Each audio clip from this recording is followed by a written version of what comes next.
In 1992, a young mother was gunned down in front of her children. Police searched for answers but found nothing. Then family members offered a startling clue. It would take local and federal agents to untangle an intricate web of money, drugs, and murder to capture the architects of a heartbreaking crime.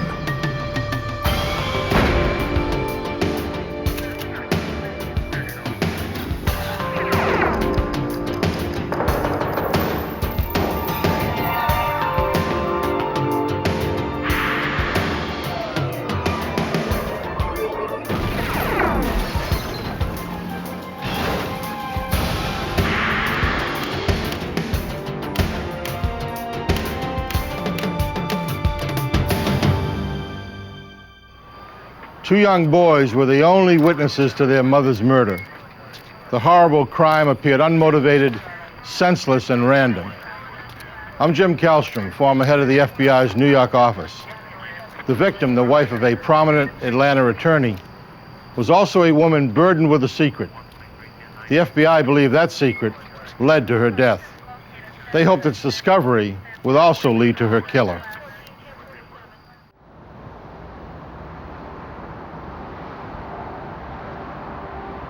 November 29th, 1992, Atlanta, Georgia. Travelers returned home at the end of the Thanksgiving holiday. It's been a long trip, and I'm ready to get home. What about you? 39-year-old Sarah Tokars and her two children had spent the long weekend with her parents in Florida. Her husband, a well-known lawyer and judge, was away on business. After a 9-hour drive, they arrived safely in their suburban Atlanta neighborhood of Marietta.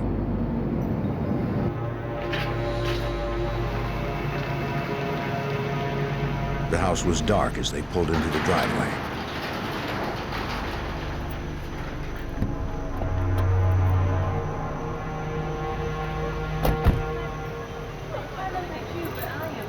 But it was not empty.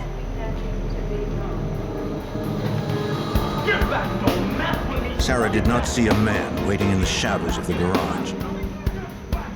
He brandished a weapon. The gunman forced Sarah back into the SUV. The terrified woman had a 6-year-old at her side and a 4-year-old still asleep in the car. She had no choice.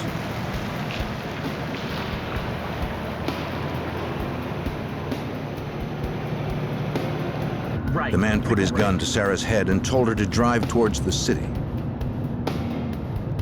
Make this left now, this left. She followed instructions. As they reached an empty development, he told her to turn off. She refused. She pleaded with him to let her children go. With a single gunshot to her head. As the gunman grabbed her purse and fled, the vehicle kept rolling. The children still inside. When it came to a stop, Sarah's 6-year-old son had to reach across his mother's body to turn off the ignition. He unbuckled his groggy 4-year-old brother from his car seat, then ran to the nearest house.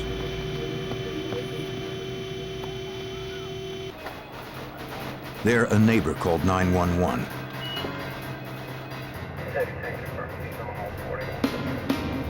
Officers responded to the report of a possible homicide in the vicinity of Powers Road. Cobb County Police were dispatched immediately.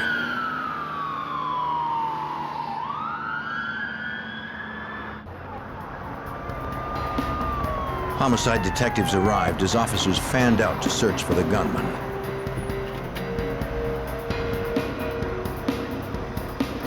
Police briefed them on the spot. The two young boys who witnessed the shooting identified the victim as their mother, Sarah Tokars.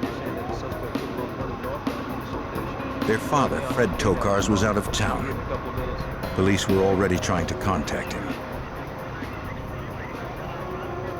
Forensic technicians examined the vehicle where it had stopped. There might be trace evidence outside as well as inside the car.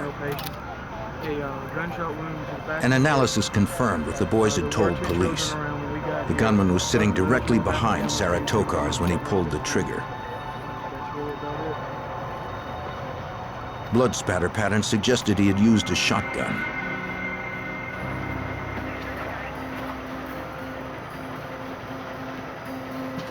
Detectives knew it would be difficult to get detailed information from children so young,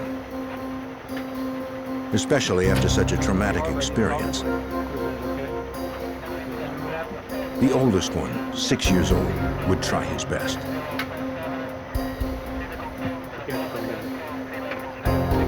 He said the killer was a black male, wearing jeans, a sweatshirt, and a cap. He could not be more specific. The boy didn't know which way the killer had run after he grabbed his mother's purse. But he said the weapon looked like a pirate's gun that you would see on TV. And we'll get in touch with you then. Detectives were not sure what he meant. Maybe the autopsy would tell them more.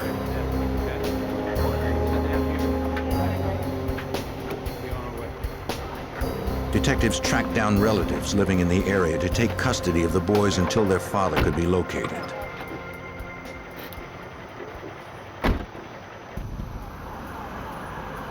Police learned the family's address by running the plates on the vehicle. They continued the investigation at the Tokars' home where the abduction had occurred.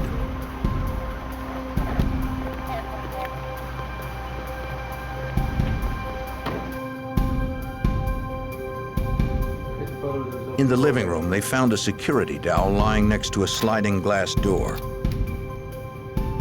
The killer had likely entered the house here. The home security system had not been activated.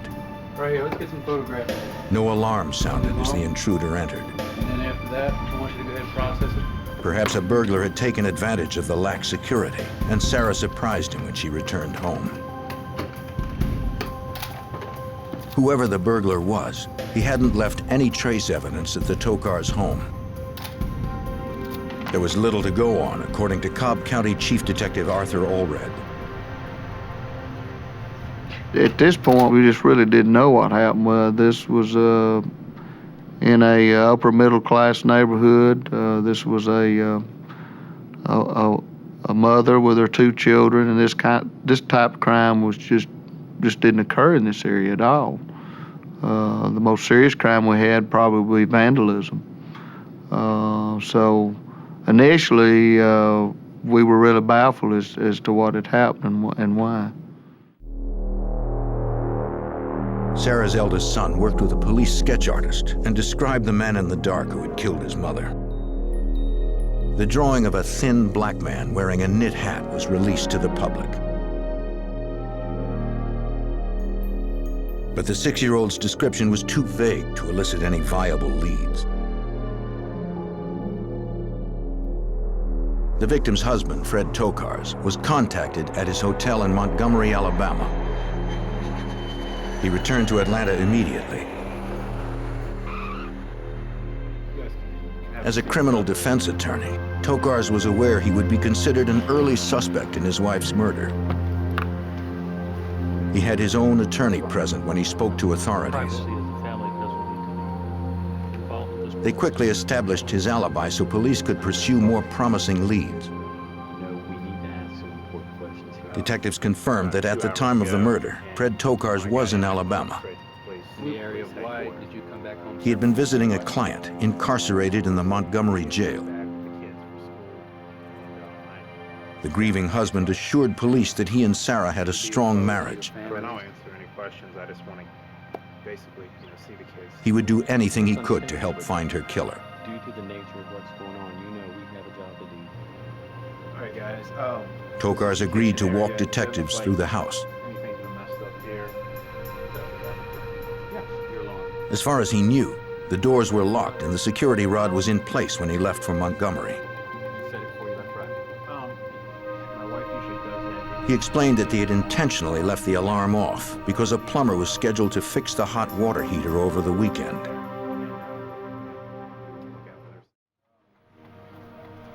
Tokars led detectives to the basement where he kept his home office. He said he usually had about $1,500 locked in the safe. Now it was open and empty. I do keep some cash in there. Its combination was hidden in a nearby file. Only he and his wife knew it was there. Perhaps Sarah had taken the money on her trip to Florida. It was also possible that the burglar had found the combination and taken the cash. Looks like everything's okay. Ultimately, Tokars couldn't specify how much money, if any, was missing. To police, nothing else in the house seemed disturbed, and no clues pointed to the killer's identity. A lot of people were frightened. A lot of people just couldn't believe that this would happen to a mother in front of her children, and especially in the neighborhood where it occurred. So there was a lot of pressure on the department to find who had killed her. Police hoped the coroner's report would give them more. Lab examiners confirmed that Sarah Tokars had been killed with a .410 shotgun. To a child, if that type of weapon had been sawed off, it might look like a 17th century flintlock pistol used by pirates on TV. Only the plastic wadding and buckshot were recovered from the SUV.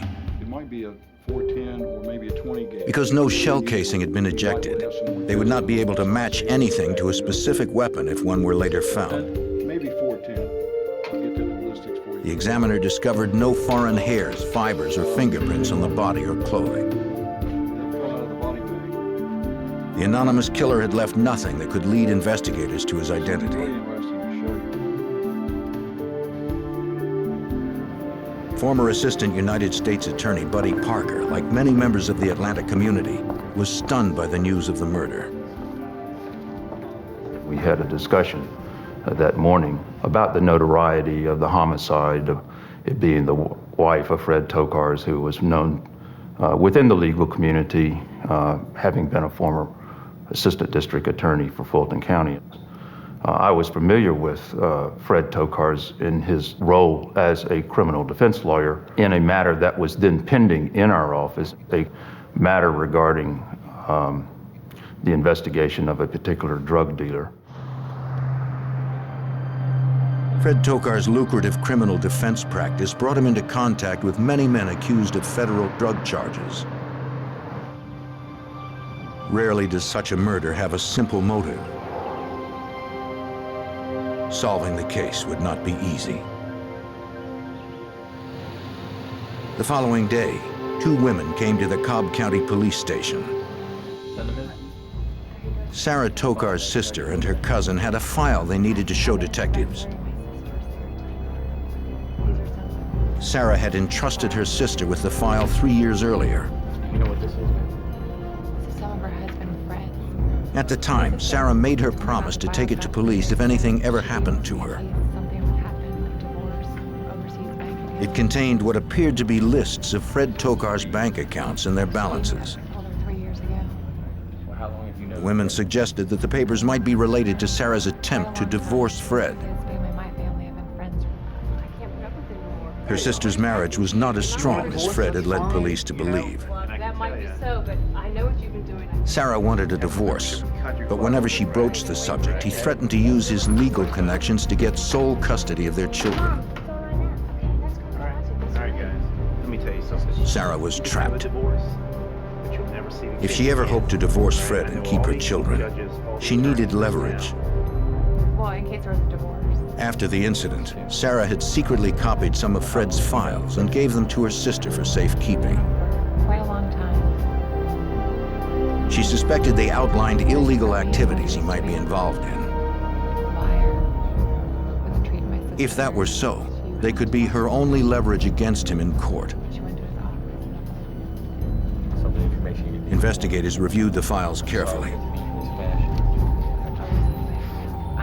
Perhaps they would help police determine whether Sarah Tokar's death was a botched robbery or a carefully planned conspiracy. Cobb County detectives called the FBI office in Atlanta for help. They hoped that Special Agent Michael Twible could determine if Fred Tokar's bank statements were somehow linked to the murder. We were contacted by the Cobb County authorities concerning the documents they had discovered, which were brought to them by Sarah Tokars' sister and cousin, which revealed that Mr. Tokars, her husband, had been involved in setting up offshore bank accounts and offshore corporations. It would take time for Agent Twible and his team to unravel the names and finances on those documents to see if they had something or nothing to do with the death of Sarah Tokars.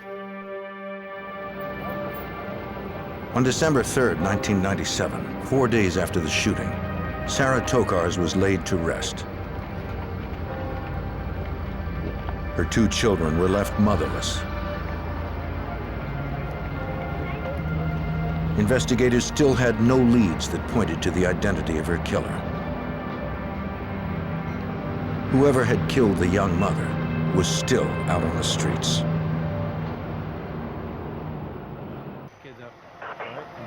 Just after Thanksgiving in 1997, the FBI and local investigators continued their search for the lone gunman who shot and killed Sarah Tokars, the wife of a prominent Atlanta attorney, in front of her 2 young children. Sarah's 6-year-old child had given a vague description of the suspect to police in Cobb County, Georgia, but they still had no solid leads. Copies of her husband's bank statements were sent to the FBI field office in Atlanta for closer scrutiny. Special Agent Michael Twible hoped to provide insight as to whether the documents might somehow be connected to Sarah Tokar's murder. Once we reviewed these documents, it revealed that Mr. Tokars had set up offshore banks and corporations not only in the Turk and Caicos, but in Montserrat and in the Bahamas. These documents also showed that he had set up numerous corporations and nominees' names in the Atlanta, Georgia area. Nominees are people who in name only head dummy corporations for purposes of money laundering. Although Fred Tokars had never been accused of money laundering himself, he was an expert on the subject. Buddy Parker, a former assistant U.S. attorney, was aware that Tokars was not only a well-known lawyer, he was also a certified public accountant. Fred Tokars was known within the Atlanta legal community as a person who held himself out to be an expert in money laundering, and in fact conducted lectures for law enforcement authorities at the state level on money laundering. Investigating the finances of a man like Fred Tokars would be a delicate business.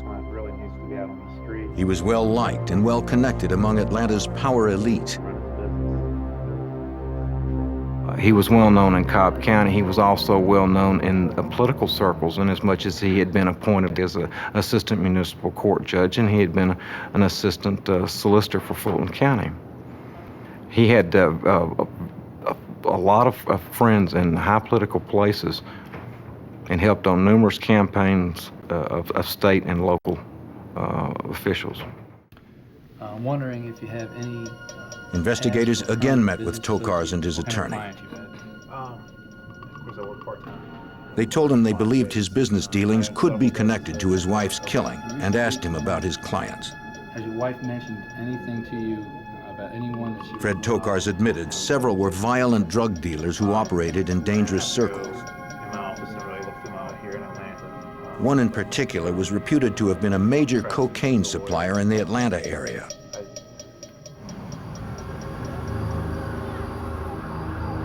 The dealer had returned home to Detroit after another one of Tokars' clients had allegedly forced him out of the South.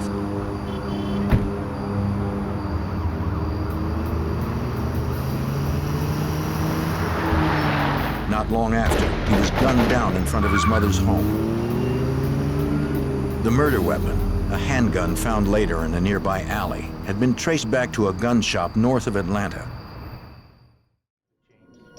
Tokars suggested that the dealer's remaining crew, or even those who murdered him, could have had Sarah killed to send a message to the lawyer. We can arrange something and get it over to you. Detectives secured a warrant to search the attorney's office to see if they could find any link to the killer in his papers.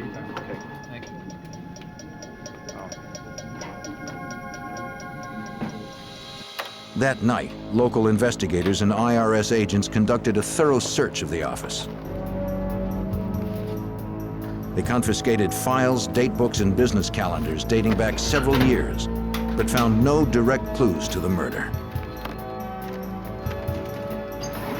In the margins of Tokars' date books, agents did find notations of offshore accounts. The total deposited in these accounts far exceeded the amount Tokars claimed on his taxes each year. It looked as if Fred Tokars had used his expertise in money laundering to his own financial advantage. Local and federal officials met with representatives of the Atlanta United States Attorney's Office. They suspected Fred Tokars' illegal activities went far beyond money laundering. Money laundering was already on our radar screen, if you will. Secondly, now we have evidence coming out of the Tokars' home of offshore bank accounts. With those two clear facts, we felt that there was a firm basis to open an investigation formally on Fred Tokars. Parker learned that in August of 1992, the DEA had arrested one of Tokars' clients in a sting operation. His name was Anthony Brown. Brown had a reputation as a cocaine dealer in Atlanta. The day before, agents had intercepted one of his couriers in Texas and seized more than 100 kilos of cocaine. Inside the trunk of Brown's car, agents found $50,000 in cash. They also found documents revealing Fred Tokars was more than Brown's defense attorney. He had incorporated an Atlanta nightclub for the drug dealer. It was believed by law enforcement that the nightclub was a front to help launder the drug proceeds of the drug trafficking organization that Brown was a member of. DEA agent Jeff Dahlman had participated in the sting operation to arrest Brown. Parker hoped Dahlman's drug trafficking case would help with the murder investigation. What had happened as a result of the homicide of Mrs. Tokars was that the light got turned on Fred Tokars' past of what he had been doing for the past several years. And what was illuminated was that he'd been involved with several drug traffickers in the Atlanta area. Investigators wondered how deep that involvement went. Police re-interviewed Tokars' neighbors to see if they had missed anything. I was wondering if on Sunday evening... One close friend confirmed that Sarah wanted to divorce her husband, but she was afraid of him. Not long before she was murdered, Sarah confided that she had found some of her husband's documents that seemed suspicious.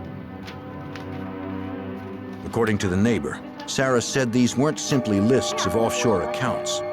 They were stronger proof of criminal activities. Hey, listen, I need to give you a call back. Yeah, just a few minutes. About a week and a half before Sarah Tokars' murder, Sarah Tokars explained to her that she now had the goods on Fred, that she had found documents or records that indicated he had engaged in or was engaging in tax evasion, and that she was going to go to the authorities with this information and she could then get a divorce. If Sarah had confronted her husband with the evidence, it might have motivated him to harm her. Any reason to believe Tokars? Investigators additionally found the name of a Tokars private investigator. The PI admitted to agents that Tokars had hired him to approach drug dealers about laundering their profits. he was listed as one of the owners, along with Fred Tokars, of another Atlanta nightclub, according to Special Agent Michael Twyble. We determined that he was an owner of a company, but through our further investigation, we realized that he was a nominee. And when I say the word nominee, I mean the fact that he was delegated to the person being legally responsible as being an owner of the club, but in actuality, he was not.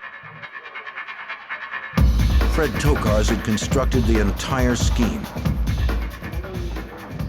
According to the Private Eye, Tokars courted reputed drug dealers like Anthony Brown, men who had a lot of cash, but no place to invest it without raising suspicions of the IRS. Tokars, a money laundering expert, proposed depositing their drug profits in offshore accounts and in businesses like clubs that operated primarily on a cash basis. The money could then be filtered through legitimate financial institutions. And the way you would launder the money is, even though it's still in cash, you would pay entertainers on paper $15,000, when in actuality you paid them $5,000 cash. Tokars would receive thousands for each transaction.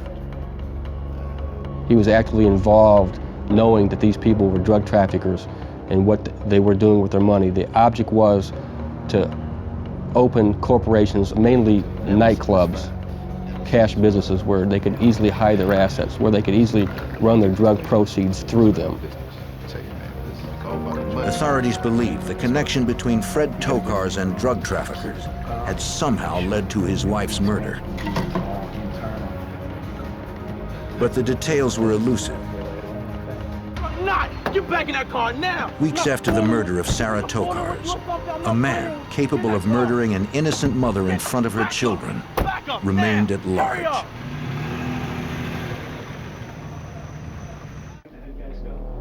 Got a shotgun blast to the back of the... By December 1992, several weeks after Sarah Tokars was killed, federal and state authorities had still not found the lone gunman and still had no clues to his identity. So it's a lot of... Shortly before she was brutally murdered, Sarah believed she had discovered papers in her husband's law office that documented his illegal activities. Former U.S. prosecutor Buddy Parker believed that Sarah had likely threatened to expose Fred Tokars with those documents unless he agreed to a divorce. That began to give us a feeling that Sarah Tokars was murdered to keep her mouth shut about her knowledge or her belief about her husband's role and involvement in laundering drug money for drug traffickers. Fred Tokars not only represented violent drug dealers, he had gone into business with them.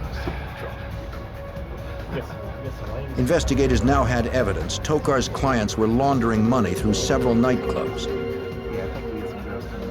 If his wife had threatened to expose him, Tokars, as well as his clients, had a lot to lose. The FBI took a hard look at the nightclubs the attorney had incorporated.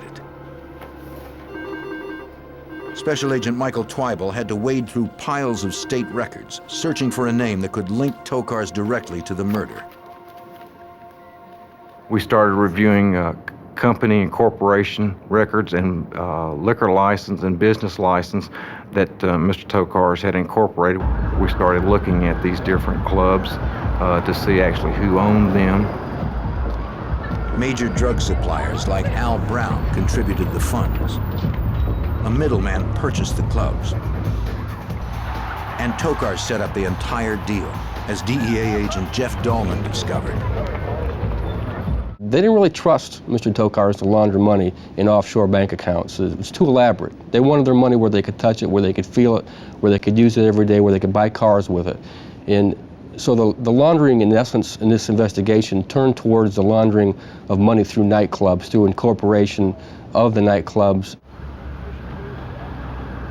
FBI agents interviewed employees of the nightclubs.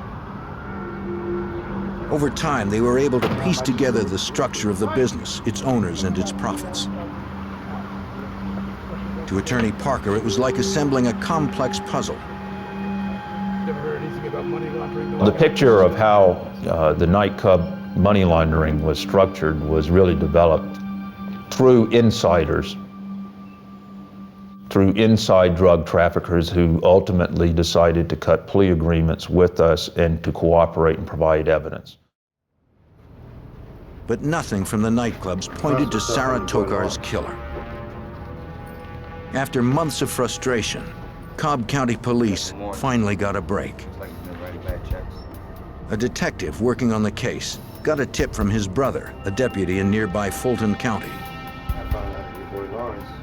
The deputy remembered seeing Fred Tokar's name in the file for a businessman who had an outstanding arrest warrant. The businessman's name was Eddie Lawrence, wanted for writing bad checks on one of Tokar's accounts. Of all Tokar's business associates and clients, Eddie Lawrence was a name he had never mentioned to police. Authorities quickly learned that Eddie Lawrence and Fred Tokars were involved in several businesses together. These included construction, renovation, and mortgage companies. Tokars had also defended Lawrence in several minor brushes with the law. It was a long shot, but it was the only lead they had left. Eddie Lawrence had, through Fred Tokars, been granted access to some of the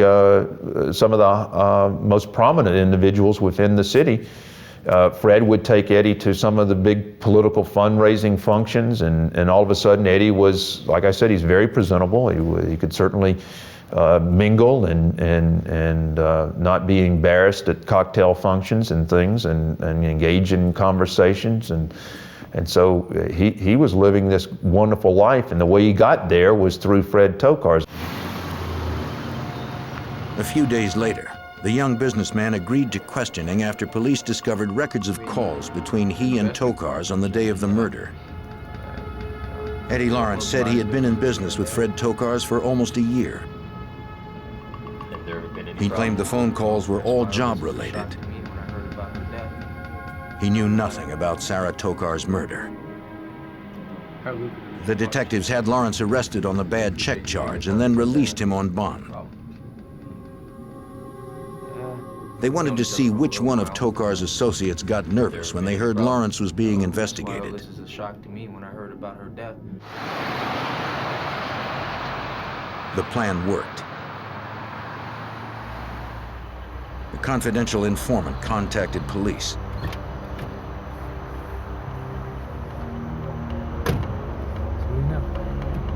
The word on the street was that Eddie Lawrence had been looking for a hitman prior to Sarah Tokars' murder. He had pressured one of his employees to help him find someone to kill a woman who he claimed stood in the way of a lot of money. The employee gave Lawrence a name, Curtis Rower. Rower was a drug addict with a long rap sheet including armed robbery. He needed money. Maybe he'd be interested. Although the informant didn't mention Fred Tokars by name, investigators finally had a potential link between the victim's husband, Eddie Lawrence, and a hitman. Detectives interviewed Eddie Lawrence. No, I deny it. We have information. They questioned him about his relationship with Tokars. That says recently you've been trying to get him gun. Why would I have somebody? He claimed no involvement in the murder. When I had nobody hurt. Police felt he was Not lying. making any progress here. I have a warrant. Your name. On December 16th, 1992, police detained Lawrence and revoked his bail because of the flight risk. They wanted him in custody when they went after Curtis Rower. Detectives immediately secured search and arrest warrants for a house in College Park where Rower was staying. They proceeded with caution. If Rower was capable of killing an innocent woman in cold blood, there was no telling what he might do when cornered.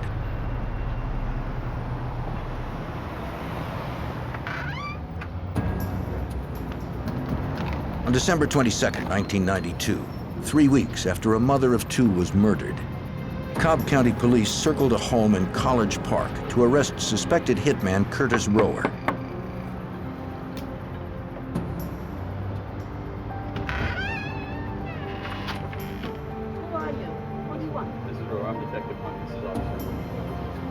The woman who answered the door said she wasn't sure if Rower was home.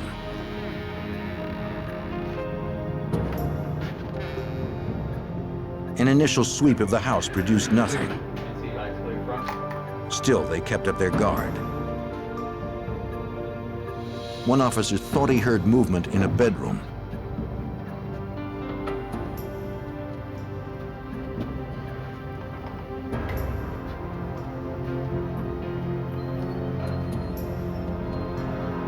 Curtis, you're in the bed. Let me see your hands.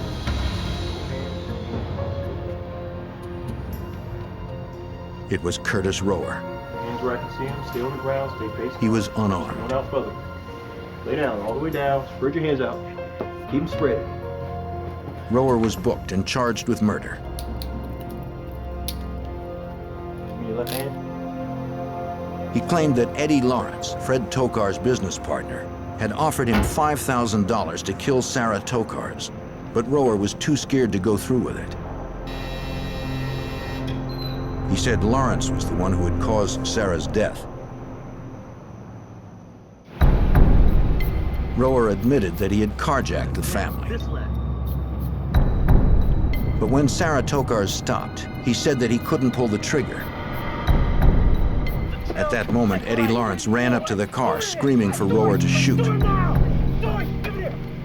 Lawrence grabbed the shotgun and it went off, killing Sarah Tokars.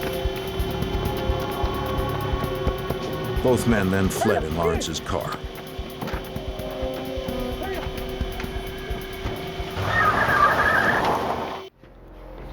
Though police believed Rower was downplaying his role, Sarah's 6-year-old son was the only other witness they had to refute his claim. He remembered only one shooter. The boy would be forced to identify the man who terrorized his family from a lineup unless Eddie Lawrence corroborated Rower's story. Authorities charged Eddie Lawrence with conspiracy to commit murder, but Lawrence refused to confirm or deny Rower's statement. Cobb County Police notified Fred Tokars that Eddie Lawrence and Curtis Rower had been formally charged with his wife's murder. He received the news at Sarah's parents' house in Florida, where he was vacationing with his sons for the holidays. Who was on the phone?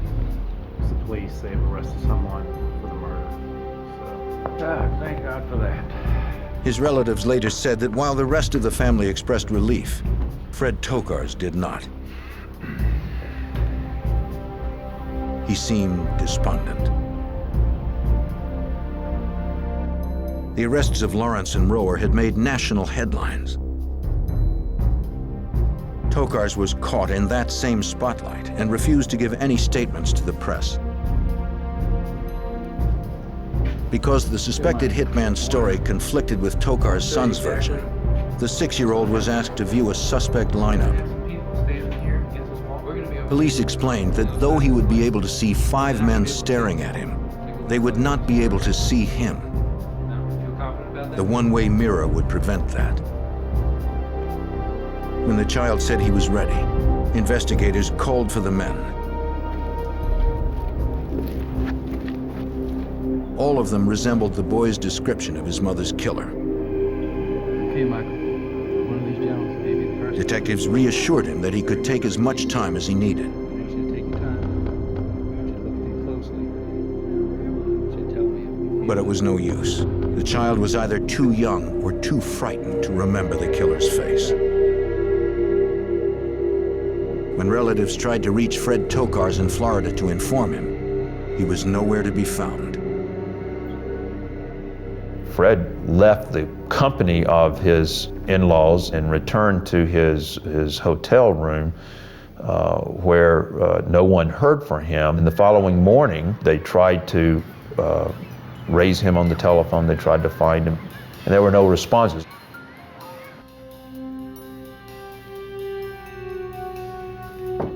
Concerned, Sarah's father rushed to the hotel where Tokars was staying.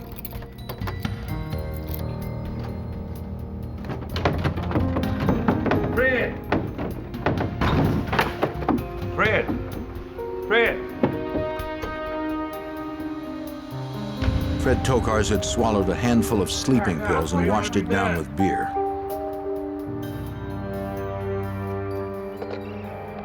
The manager of the hotel quickly called an ambulance.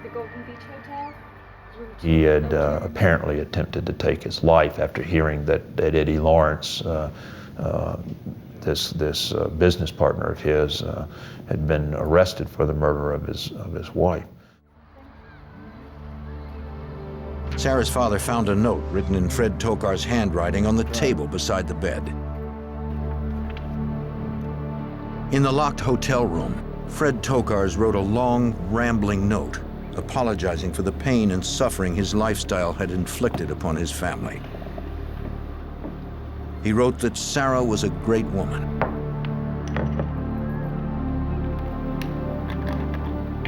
Then, on the day before Christmas Eve, Fred Tokars swallowed a handful of sleeping pills, enough to kill him. Fred Tokars lay on the bed, barely breathing. If he died, the truth about his wife's murder might die with him. Come on, Fred. Yes, there's been emergency. In late December of 1992, Fred Tokars, the once prominent Atlanta attorney now suspected in his wife's murder, lay motionless in a Florida hotel room from an overdose of sleeping pills.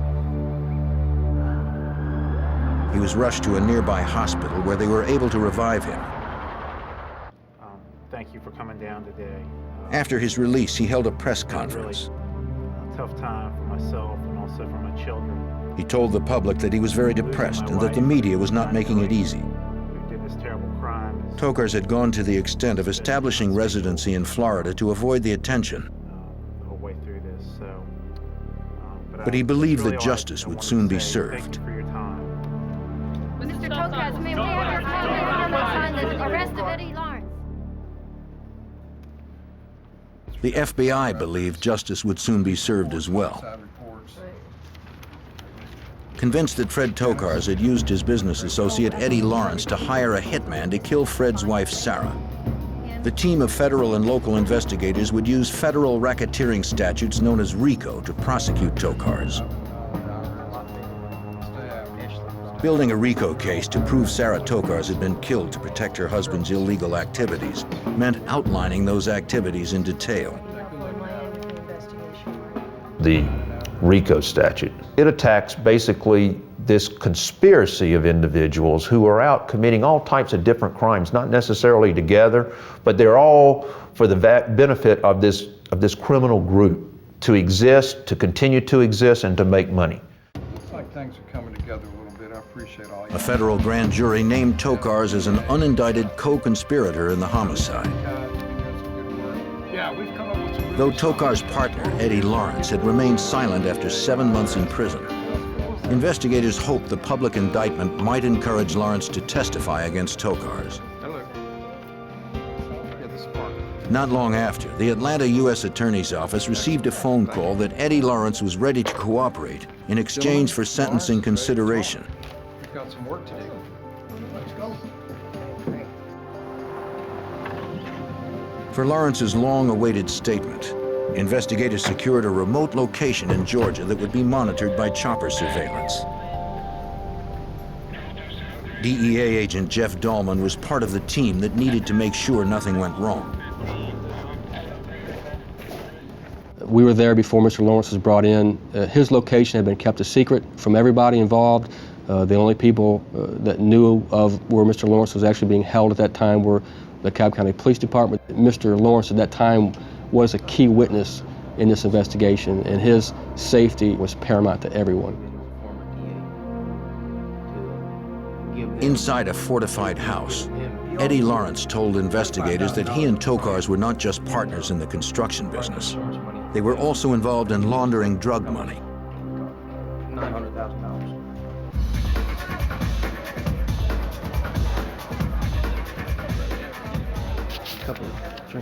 Lawrence told FBI Special Agent Michael Twible the details of the scheme. Mr. Tokars wanted him to try to solicit drug clients in the various nightclubs and bring them to him so he could launder their money.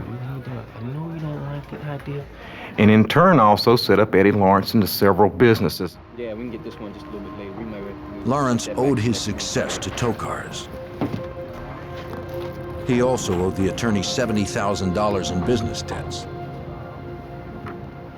Fred Tokars approached Eddie Lawrence indicating that, that Sayward now was going to try to divorce him and take everything he had, and he wasn't going to let that happen, and he couldn't afford to allow her to do that to him, and he wanted her killed. Lawrence refused initially. Although he had been involved in drug dealing, he had never been involved in murder.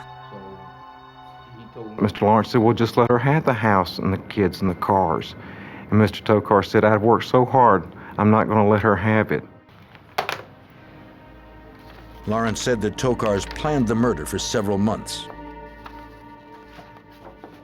His first idea was to have Sarah shot in his office, but decided the couple's home was a better location. Tokars was to pay Lawrence $25,000 for the hit. Mr. Lawrence advised that Mr. Tokars wanted to be out of town and that for Mr. Lawrence to commit the murder as a burglary, basically in front of his children, which is very unusual. He told Mr. Lawrence that the kids would get over it, that they're young, and it wouldn't bother them saying that their mother was murdered.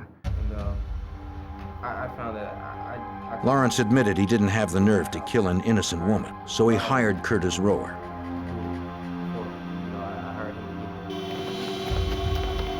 After Rower shot Sarah Tokars, Lawrence drove him away from the scene.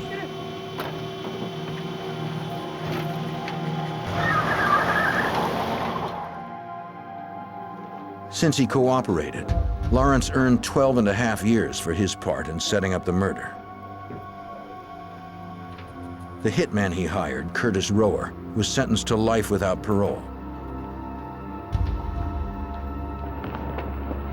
For the time being, Tokars was still a free man. Mr. Tokars had custody of his 2 children. Our concern during this time and the rest of Mr. Tokars was that there could be some harm done to the children. And Mr. Tokars was aware that he'd been watched. The media was still down in Florida at the time. He knew that people were watching him daily, and we had to develop a plan to get Mr. Tokars out of the house where there'd be no harm done to the children or to himself, and tried to effect the arrest. The agents knew Tokars hated the press. They posed as reporters, lurking around the condo, hoping to elicit a response from the wanted man. And the game plan at that time was to have Mr. Tokars come out and check us out, which he had done previously to other people that had been parked in the area. The plan worked well. He came downstairs. He called the police.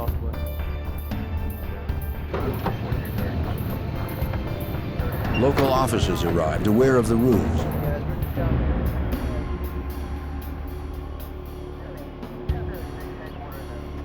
Fred Tokars emerged from his condo to file a complaint. What we need you to do, sir, is go ahead and put your hand on your phone. Under arrest. Instead, he was arrested. Spread your legs for me. Fred Tokars pleaded not guilty to the charges against him. Go ahead and put your hand. But separate state and federal juries found him guilty of racketeering, money laundering, murder for hire, and murder. He was sentenced to 4 life terms with no chance of parole. For elevating his greed beyond the life of his wife and children, he will never be free again. A Tennessee community is shocked when a beloved elderly woman vanishes. As investigators search, the mystery of her disappearance deepens.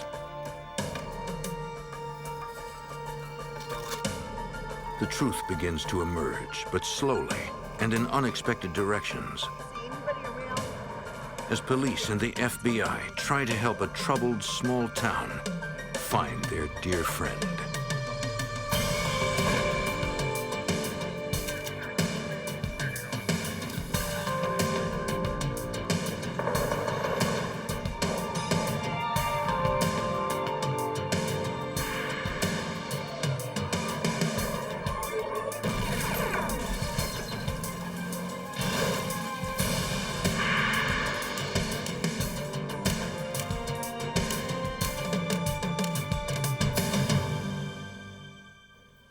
In 1992, a woman disappeared from her Memphis home. When the ransom went uncollected, the FBI suspected a desperate amateur and feared the worst. I'm Jim Kallstrom, former head of the FBI's New York office. As the search for the woman progressed, investigators uncovered a web of lies and false accusations designed to hide the real perpetrator.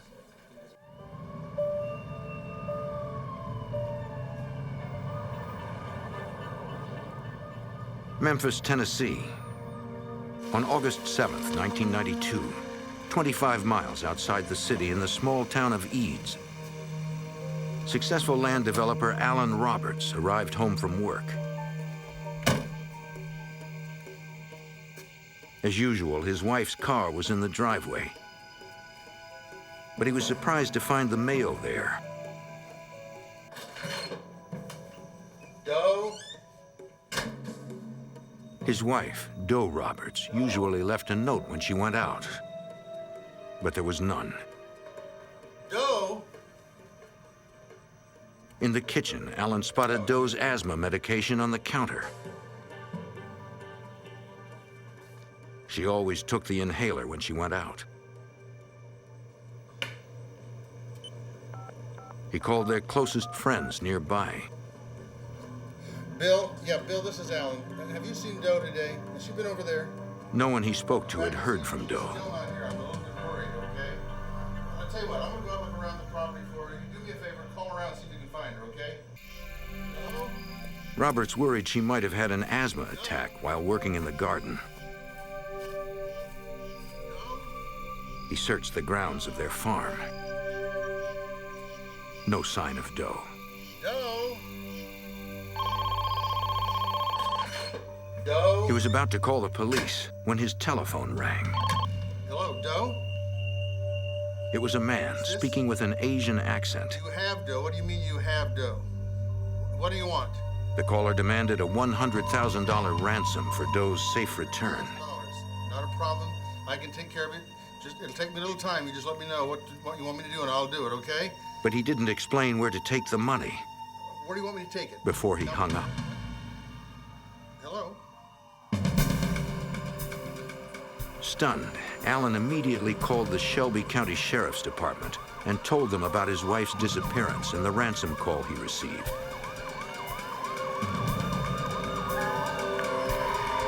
The team of deputies and sheriff's inspectors responded to the house. Roberts told them he did not recognize the voice of the caller and did not know anyone who would want to harm Doe. I came back home then about 7:30, 8 o'clock. I woke up. As the interview continued, agents from the FBI's Memphis field office arrived. Eads is about 30 miles from both the Arkansas and Mississippi borders.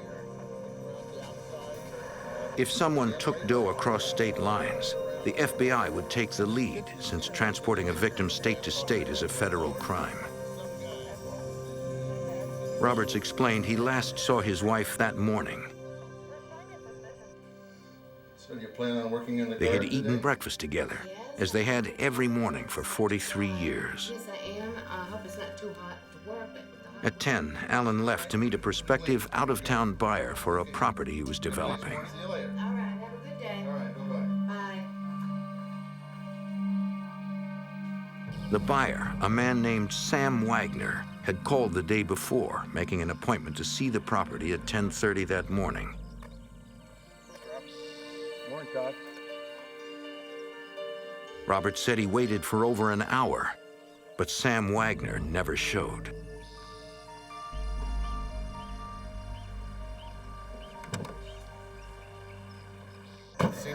He spent the rest of the afternoon laying sod at another of his development properties. Sure, yeah. If you want to. Okay, we're coming this way. The investigators needed to check the house for evidence. Robert showed them Doe's asthma inhaler and said if she suffered a serious attack without it, she could die. They needed to find her immediately. Looking for signs of forced entry, deputies checked doors and windows. Nothing appeared suspicious. Is it locked? Knowing that people sometimes run off voluntarily, faking abductions to cover themselves, deputies checked Doe's bedroom.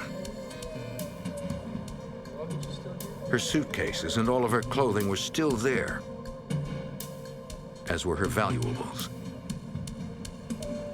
It didn't seem like she left on her own.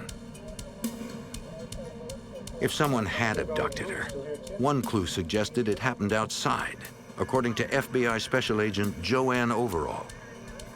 Alan Roberts located mail halfway into the garage, and it was not taken into the house. He suspected that his wife had gone to the mailbox and never made it back into the house, and she had laid the mail down at that point. Beginning at the driveway, deputies formed search lines, fanning out in a grid pattern to scour the 150-acre farm for any sign of the 65-year-old woman or what happened to her. Despite the efforts of multiple search teams, they found nothing. The best chance for a new lead would be additional ransom calls. Got this hooked up. We began monitoring Alan Roberts' phone right after the kidnapping. With his consent, we placed a recorder on his phone should he get a call from the kidnapper. They also installed tracing equipment. Leave it down the whole time you're talking. When you finish, push the... If the man with the Asian accent called again, the FBI would be ready. Later that night, the phone rang.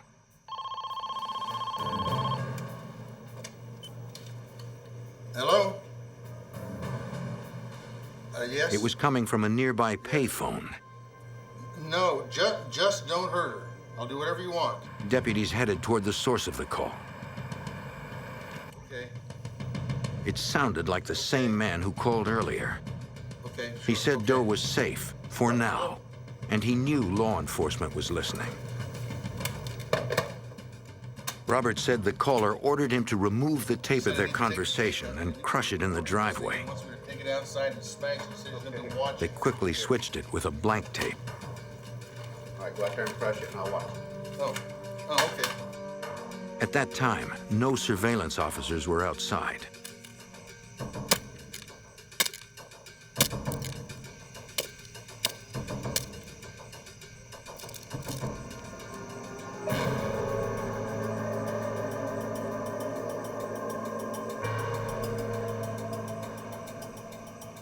When Shelby County deputies arrived at the payphone, it was clear. Whoever made the call was gone. By daybreak, investigators expanded their search into the Eads community, asking friends and neighbors when they last saw Doe and if they noticed anything unusual on the day of her disappearance. Doe and Alan Roberts? Yeah, sure. They live right over there. No one recalled seeing or hearing from her that day.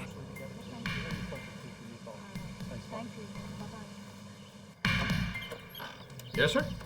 One neighbor told investigators that at church that week, there seemed to be tension between Doe and Alan. But no solid clues emerged. Word of the kidnapping spread, and news stations picked up the story.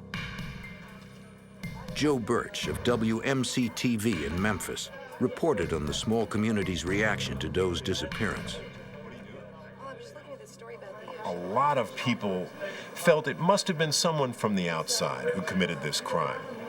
Because these people worshiped together, they went to square dances together, they spent a lot of their time together, and their focus was their little community and staying away from downtown Memphis and all the danger that might be here. So I think the people in the Eads community felt like an outsider probably committed this crime. But investigators wondered how, in a place like Eads, a stranger wasn't noticed. As the investigation's first full day drew to a close, Special Agent Overall's concern grew. The 24 hours immediately following a kidnapping are critical. As more time passes, the chances of finding the victim alive diminish rapidly. On the second day, community members gathered to show their support and offer prayers for Doe's safe return. While the town of Eads prayed, investigators turned their attention to the most likely suspect. In a case like this, we always look at the family members and relatives, people that are closest to the victim first, and then work the circle outwards. They needed to start with the husband, Alan Roberts. It was possible he had harmed Doe, then used an accomplice to make the ransom calls. It is always difficult when family members realize they are suspects. Authorities had to ask the worried husband to take a polygraph test. It was an unexpected request, but Alan agreed. A polygraph measures a subject's physiological reactions while answering questions.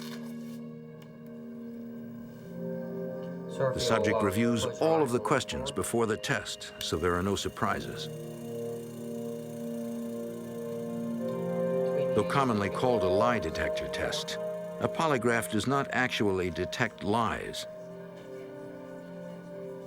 It only detects whether the subject is exhibiting the characteristics most people exhibit when lying: spikes in heart rate, perspiration, blood pressure, and respiration.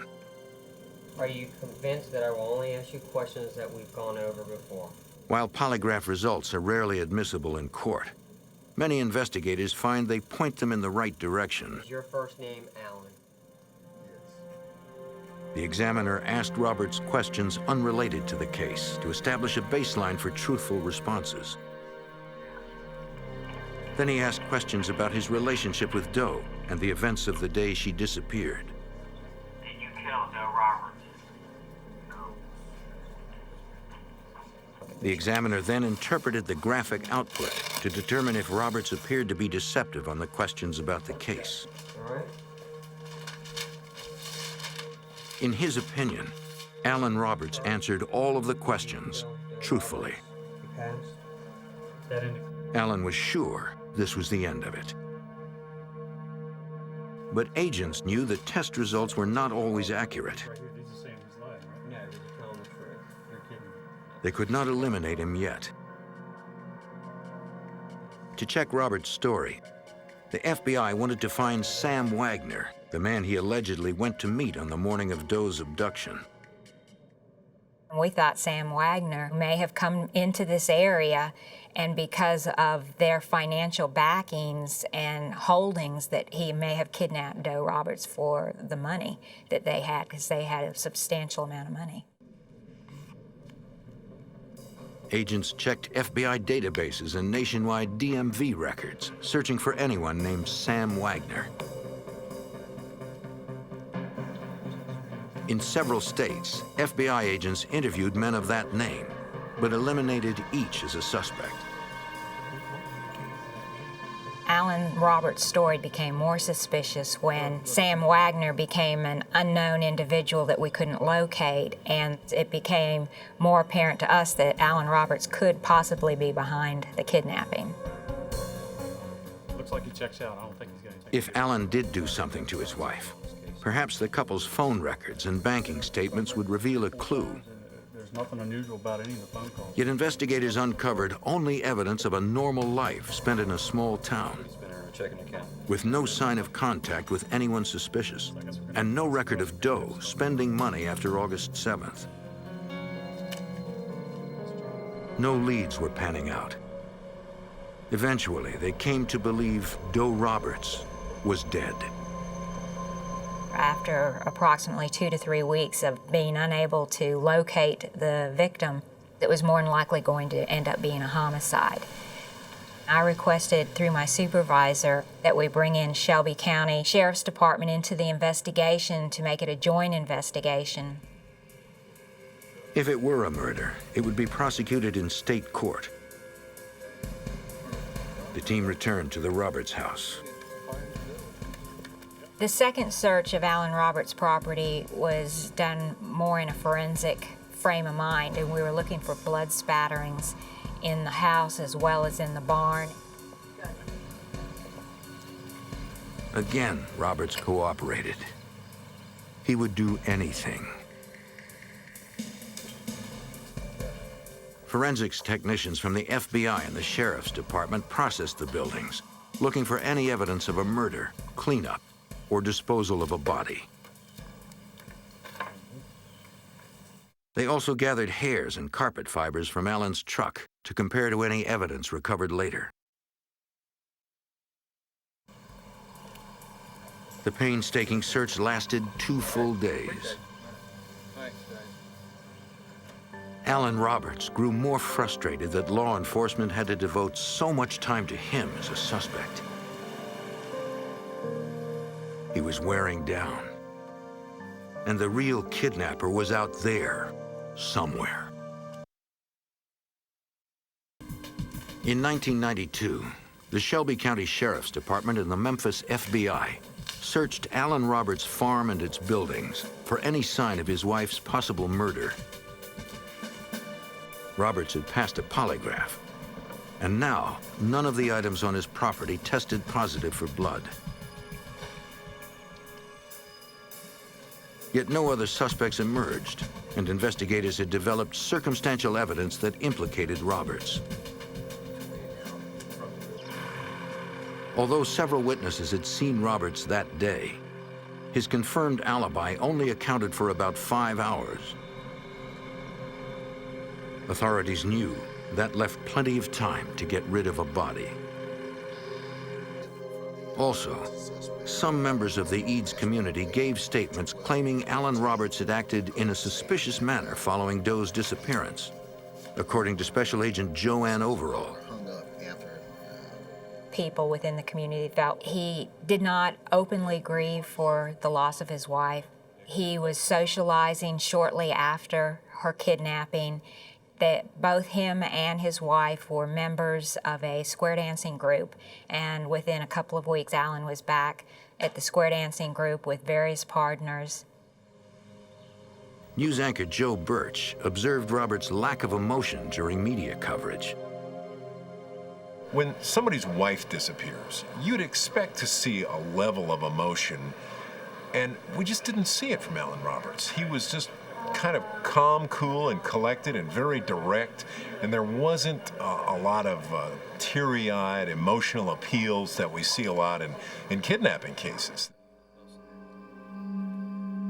Investigators kept watching Roberts as he tried to carry on with his life, struggling with the frustration of not knowing where his wife was and being the only suspect in her disappearance. Yet they saw nothing that led them to Doe Roberts. In September, the man with the Asian accent resurfaced, now saying Alan was involved. The kidnapper began calling people in the Eads community, stating that Doe Roberts was still alive.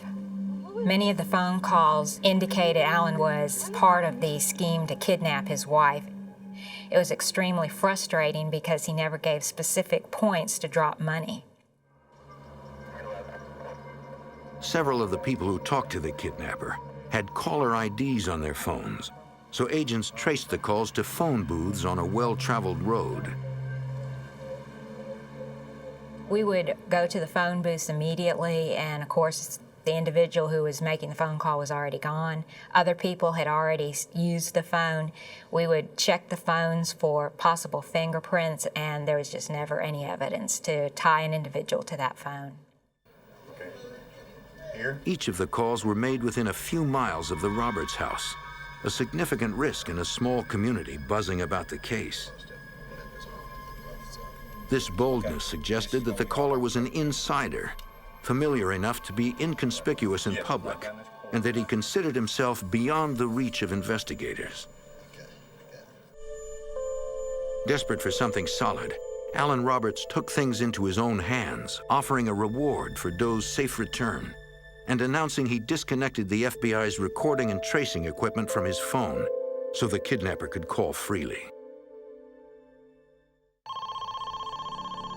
On October 8, 1992, 2 months after Doe disappeared, the kidnapper called Alan Roberts again.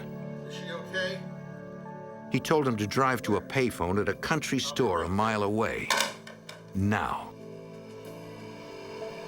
Roberts hurried to the store. Once again, he was on his own, with no corroborating witness to prove what was happening. The phone was already ringing when he arrived.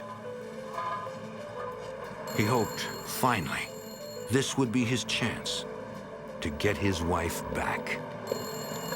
Hello? 2 months after someone abducted 65-year-old Doe Roberts, the kidnapper ordered her husband, Alan Roberts, to a payphone. Hello? Hello? The man with the Asian accent said Doe was alive and still with him. He asked Roberts for the name of an intermediary, someone Alan trusted that the kidnapper could contact. Somebody at the church? What do you mean, somebody at the church? Roberts suggested Charles Lord, a leading church member and friend of the family. The caller said he would be in touch about where to bring the ransom money. Can I talk to Doe? Please, let me talk to Doe. What? Hello? Then he hung up.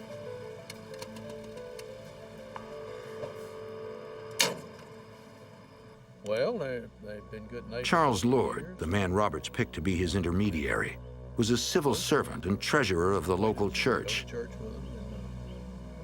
He made a public appeal to the kidnapper on Alan Roberts' behalf, asking the man to call him and finally give specific instructions for a ransom drop. Call my number, and I'll line up how to get. They all wanted to get Doe back. There you go. More calls from the kidnapper came to Charles Lord and others in the community, but still no details for an exchange. In November 1992, Charles Lord called investigators to his home. Special Agent Joanne Overall hoped they finally had a direct link to the kidnapper. Charles Lord stated that late in the evening he heard a car out on his cove. He walked down to the mailbox and there was a letter placed in his mailbox, which was a kidnapping ransom letter. Investigators were glad to have physical evidence. Fingerprints, hairs of fibers on the letter might provide a link to the kidnapper. But by the time they got to it, they found the evidence tainted. Charles Lord took this letter and showed it to several people before we were called in and obtained the letter. So there was quite a few fingerprints on the letter before we got it. Lab examiners checked all of the prints, determining they belonged to Lord and the people he let handle the letter. Nothing to lead them to the kidnapper. The message was no help either. The ransom had been lowered, but still, no instructions for a drop. It seemed the kidnapper was playing games with them. In case he contacted Lord again, agents set a trap. Our office set up surveillance on his mailbox using a hidden camera, which was literally placed in a birdhouse close to the mailbox.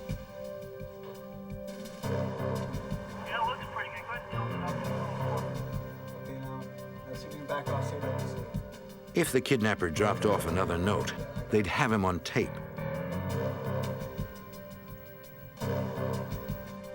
Agents also installed wiretap and recording devices on Lord's telephone. Basically what you do is have the phone. They still had no real evidence against Alan Roberts.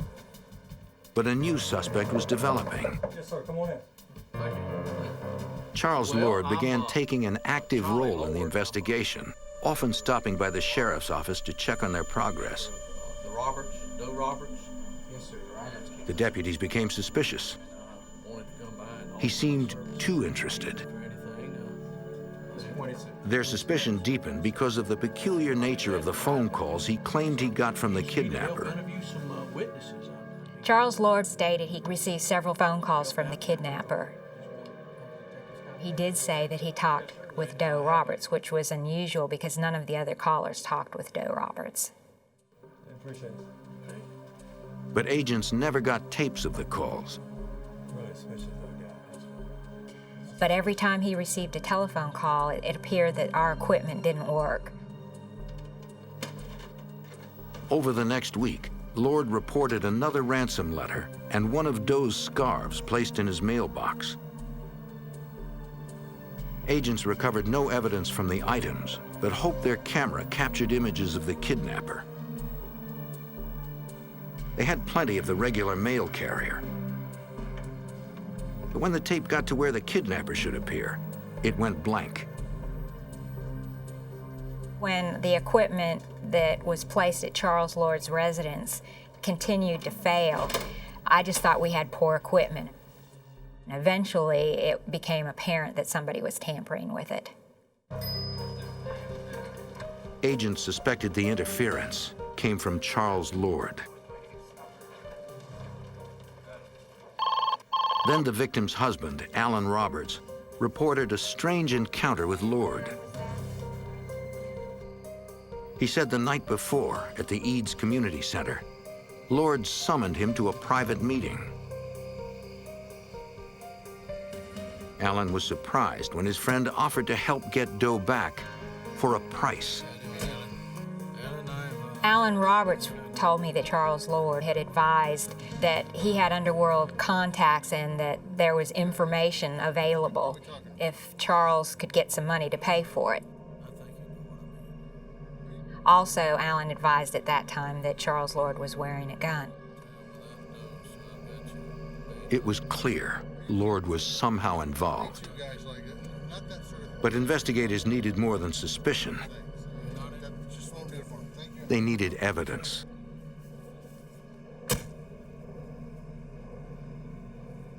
On March 4th, 1993, 7 months after Doe disappeared, there was another twist in the case. Memphis news anchor Joe Birch received a call at his office. I've never recorded a telephone conversation before, but I decided that I would record this conversation. The call set off a trigger in my mind that this could be the same individual who's been making the anonymous calls in the Doe Roberts case, and I tried to get the man to stay on the line for as long as he would stay. As Birch spoke to the man with the Asian accent, he tried to elicit details as to who the caller was and what happened to Doe.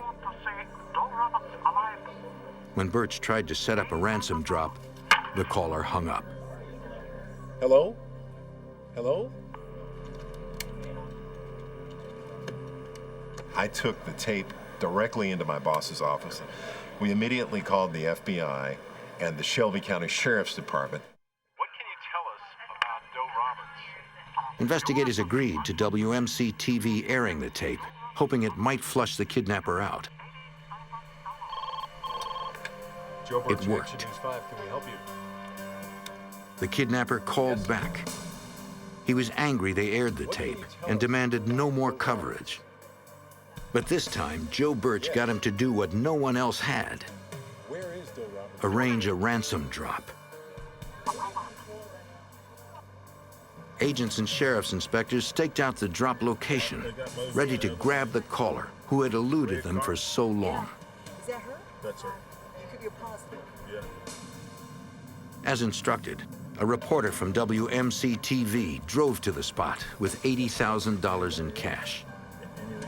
It's her, but I don't see anybody else. Do you see anybody else? Everyone waited, hoping. Sit tight. Sit tight. We may have somebody else. They may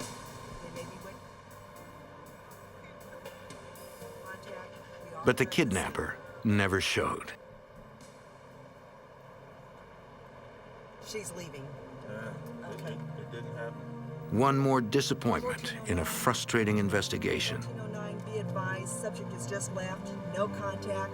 Show us going ahead and clearing the scene. Other deputies observed Charles Lord was home the entire time. Weeks passed with no movement on the case.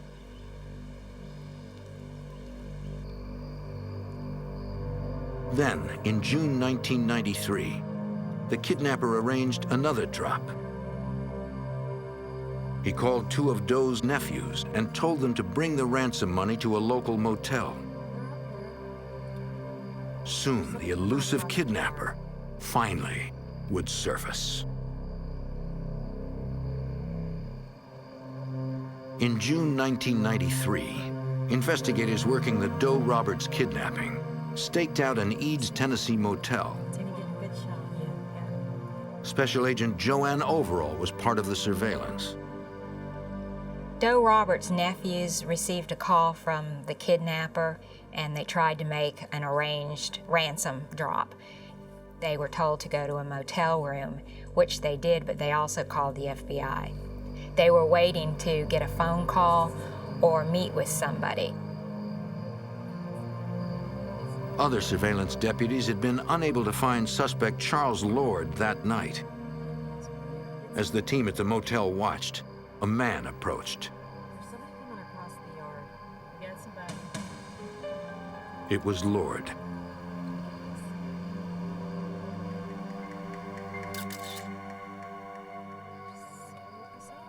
He went to the room the nephews had rented.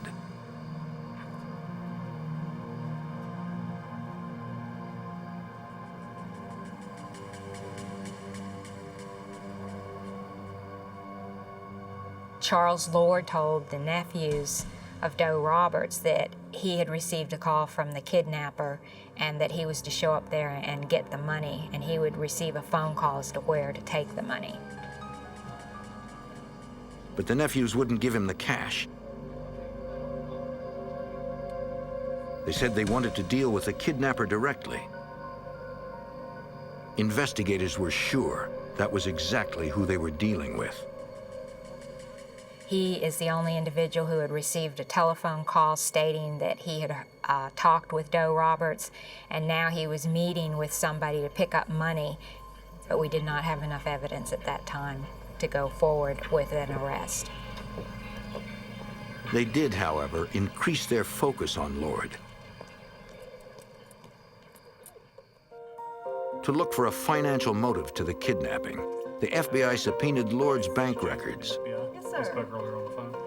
We went through records trying to determine if he had loans out, what his financial holdings were, and it became apparent that Charles Lord owed a lot of money to several banks in town, substantial amounts of money, and that he was unable to meet the payments and that he had filed for bankruptcy.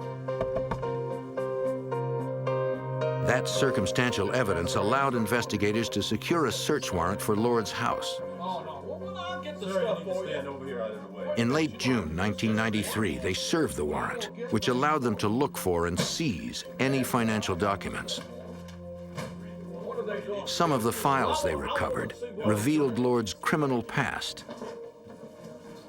He had embezzled over $150,000 from the Memphis depot, where he had retired several years prior, and he had embezzled approximately $70,000 from the church there in Eads, where he was attending. As treasurer of the church, Lord had access to the parish bank accounts and cash donations. Despite the find, investigators still had no direct evidence of the abduction. We had nothing that we could use to charge him with the kidnapping and the murder of Doe Roberts. It was important to obtain a confession from Charles Lord because we had no body. Good, maybe this will help us out a little bit. One agent working the case was trained in criminal profiling. He wants more attention. Analyzing Lord's actions, he offered a behavioral profile to help get the confession. We have here, we got all these files. Is he gonna repeat his... He suggested Lord was a manipulative, pathological liar who believed he was untouchable. gonna help us out, but I don't know if it's The agent felt that overwhelming the suspect's ego was the only way to beat him. What you guys need to do is let The him... plan was to bring Lord in for an interview and let him see what he would take to be evidence of a massive investigation against him for months.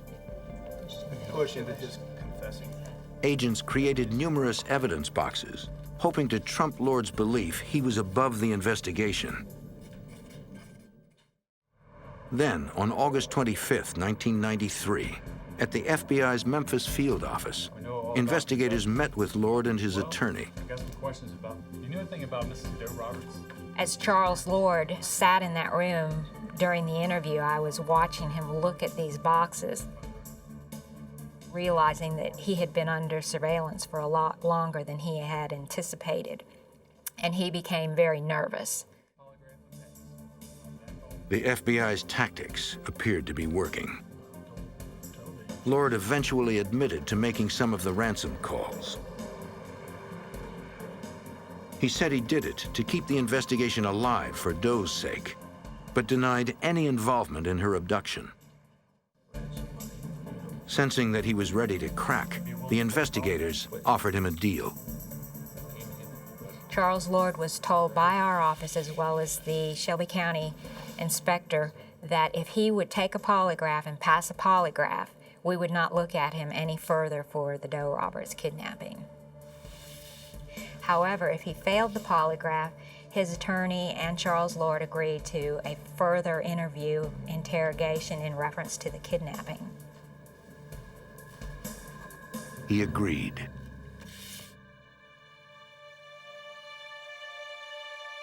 After asking control questions to gauge Lord's truthful response levels, the polygraph examiner asked about Doe, including whether Lord was involved in her abduction. Did you harm Doe Roberts? In the end, the examiner believed the polygraph results showed Lord being deceptive. Though the results could not be used in court, they meant authorities could continue questioning the suspect. With Lord's attorney present in the interrogation room, FBI agents and inspectors from the Shelby County Sheriff's Department pressed the suspect, returning again and again to the polygraph results. I've got every piece of evidence I need, what I need you to do. At first, he continued to deny involvement, but after several hours, the interview tactics wore him down. Lord said he was ready to tell them what happened.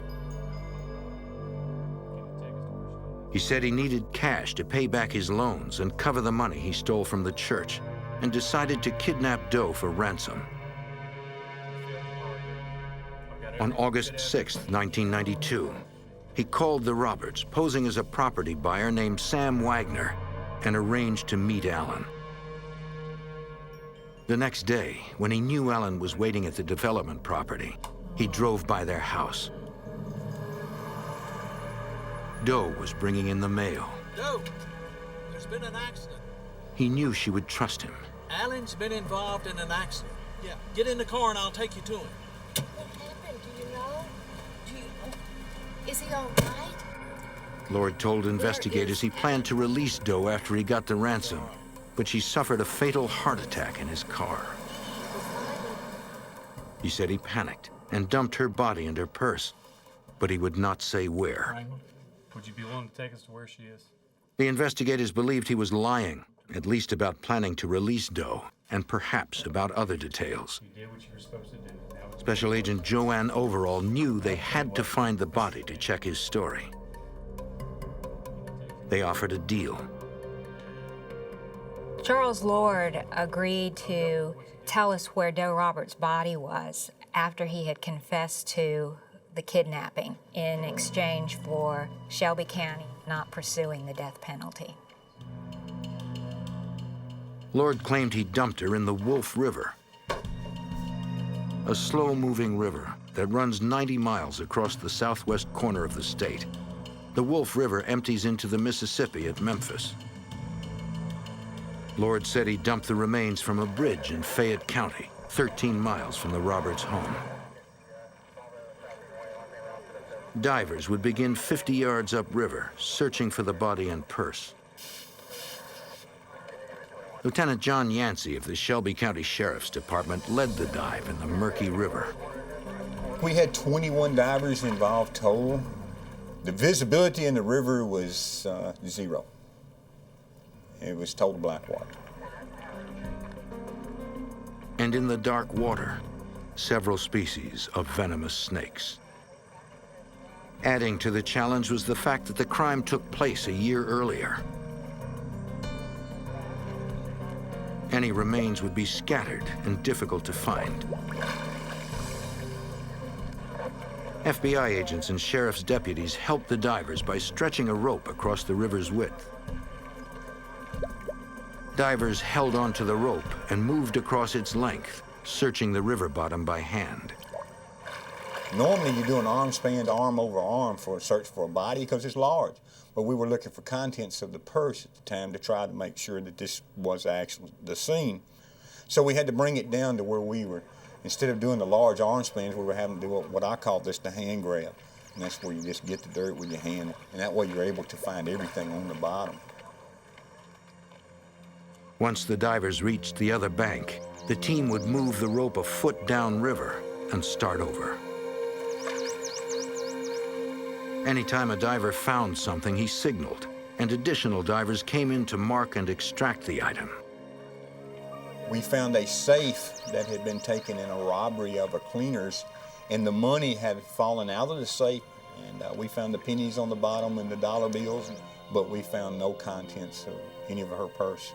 So I feel like if we'd have found pennies on the bottom, we would have found her makeup or a wallet or IDs or anything times back to her. In 110-degree heat, the team continued their search of every square inch.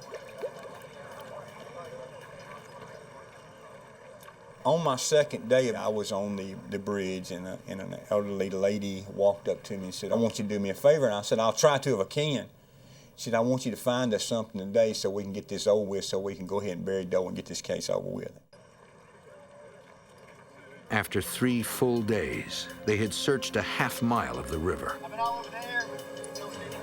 They believed the body would not have gone farther than that in the lowland waters. I went to my boss, my chief, and I told him, I said, based on my experience and what we have done, she's not in here. But if you want us to continue the search, we'll search till it runs into Mississippi, ever how you want to do it. But I can tell you right now, she's not here.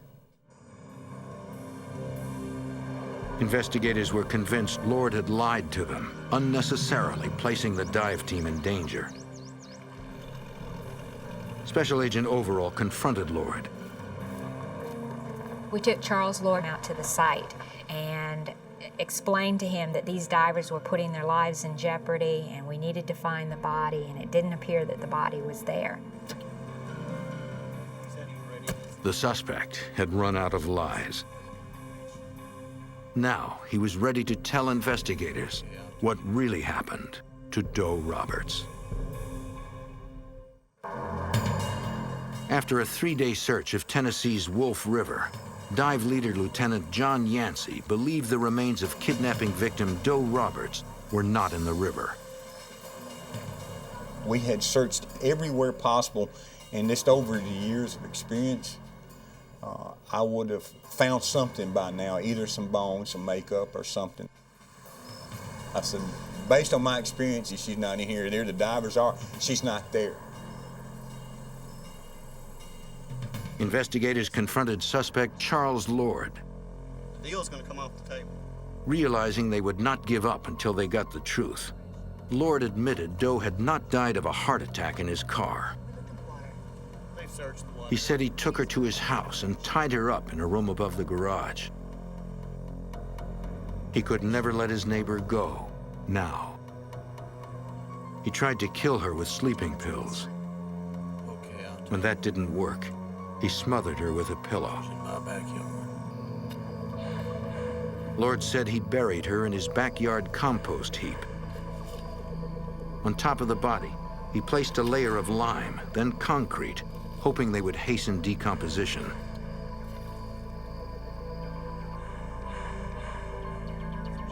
They needed to determine if Lord was telling the truth this time, to retrieve evidence and give Doe's family the closure of knowing what happened. Stand by. The sheriff's department called in forensic anthropologists from the University of Tennessee. After removing layers of leaves and compost, they began the dig. Shelby County Sheriff's Lieutenant Ronald Goodwin supervised the meticulous excavation. It's just using brushes and little trowels, much like uncovering artifacts. And it's one spoonful at a time to make sure that you don't miss any evidence and make sure you don't do anything to harm what evidence may be with the body. After 2 hours, they pierced a shell of concrete and lime. In the space underneath, a body. Well, the first thing that we came to was the hand. The rest of the body was laying flat in the grave site on its back, face up. It took 17 hours to completely exhume the remains, and what investigators found surprised them. The skin was intact. The body was in such good condition, I felt like many scientific tests that we could run might reveal. It's poisoning, cause of death, sexual attack, or whatever. It appeared that the actions that Mr. Lord had taken, such as the lime and so forth on top of the body, had worked in reverse, and it had preserved the body for us. The most chilling detail was the position of the 65-year-old woman's hand. The only thing that was out of normal position was the hand, which was up in front of her face in a defensive position with the finger spread. It appeared to investigators she might not have been dead when she was buried. Maybe she was still alive. Maybe she was pushing up with her hand. Over a year after Doe Roberts disappeared, the FBI and Alan Roberts had their evidence. On October 19, 1993, Charles Lord pled guilty to first-degree murder and kidnapping. He was sentenced to life plus 25 years. Doe's husband, Alan, had endured being a suspect for months. Now, with the truth out, he could finally lay Doe to rest. But one challenge remains for Alan Roberts. It's an uneven closure. I'm trying to forget about Charles Lord, and I'm praying that God will let me forgive him. I'm praying that Doe is in God's hands right now.